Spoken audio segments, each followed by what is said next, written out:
அஸ்ஸலாமு அலைக்கும் வரஹ்மத்துல்லாஹி வபரகாத்துஹு. தினமும் ஓர் இறைவசனம். மறுமை வாழ்வு மிகப்பெரிய தகுதிகளையும் மிகப்பெரிய சிறப்புகளையும் கொண்டது. திருக்குர்ஆன் பனு இஸ்ராயில் 17வது அத்தியாயம் 21வது வசனம். அன்புள்ள சகோதர சகோதரிகளே, உலக வாழ்க்கையில் சந்தோஷத்தை மட்டுமே அனுபவிக்க வேண்டும் என்று எதிர்பார்க்கக்கூடியவர்கள் மறுமையை ஓரம் கட்டி வைக்கக்கூடிய நிலையை பார்க்கின்றோம்.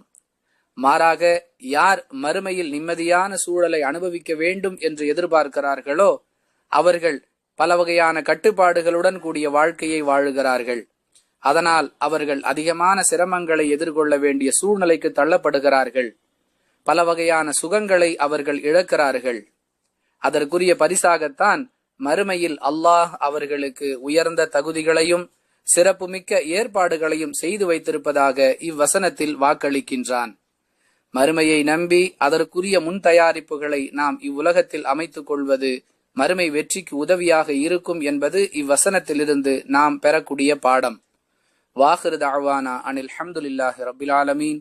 அஸ்ஸலாமு அலைக்கும் வரஹ்மத்துல்லாஹி வபரகாத்துஹு.